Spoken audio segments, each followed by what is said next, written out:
Hi everyone, I'm Chuck, and this is your Public Safety Center update for the summer of 2021.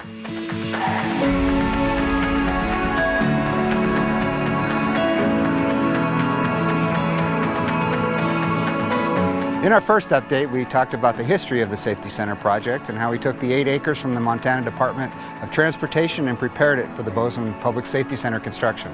In our second update, we talked about the structural elements of the building, including the structural steel and masonry. In this third update, we'd like to focus on the heating, ventilation, air conditioning, and other systems that go into the project.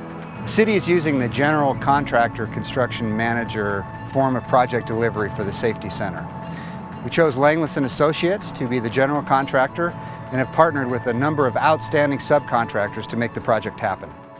First on the project was CK May. That was our civil contractor, responsible for the installation of the utilities, the structural fill, the excavation for the footings and foundation, and we'll come back for the final grade, the installation of curb and gutters and parking areas. The Soles Company was here from the beginning, installing the beams, columns, brace frames, stairs, roof decking, and other steel elements.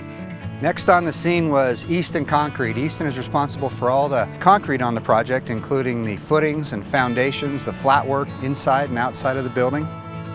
Liberty Electric is our electrical contractor on the project. Liberty is doing all the conduit work, the installation of the boxes and the systems for video and audio.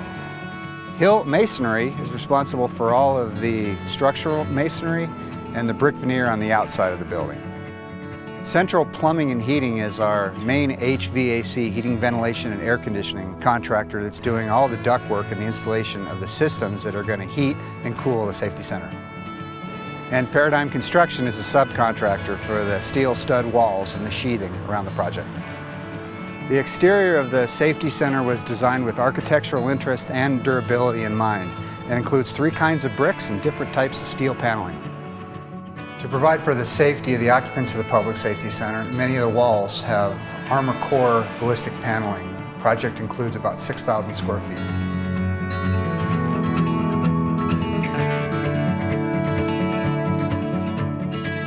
We're standing in one of the 3 courtrooms at the Safety Center where you can see the space taking shape, including the stud walls, the heating, ventilation, and air conditioning, and the fire sprinkler systems.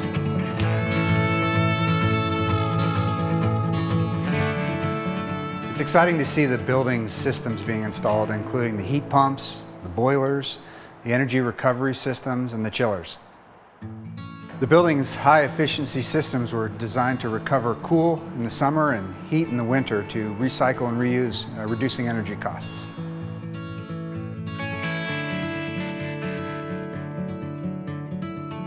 We're standing at the transition between Area A and Area B at the Safety Center, and as discussed previously, the buildings are designed to move independently of each other in a seismic event. Up here you can see the connections between the buildings and how the flexibility has been built into the design. Bozeman Public Safety Center, by the numbers, 10,000 feet of fire sprinkler pipe installed so far, 341,000 pounds of steel framing, 50,700 exterior bricks, along with 37,000 polished face bricks, 10,850 feet of hydronic pipe, domestic water pipe installed so far 11,000 feet, 1,300 feet of natural gas pipe, and 11,800 feet of cast iron pipe.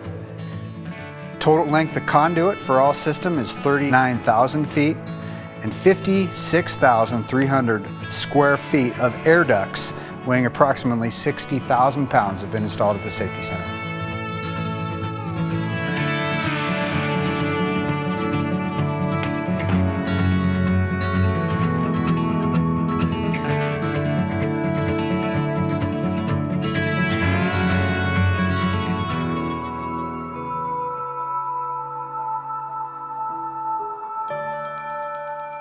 So what's next at the Safety Center? Well, we're going to see continued work on the fire department entrance behind me, as well as the building finishes, the exterior finishes, including the brick and steel paneling. And we're going to see a lot of work happen on the building's heating, ventilation, and energy recovery systems. If you want to see the progress of the job site, all you have to do is drive down Rouse Avenue or check our web cameras out at bozeman.net.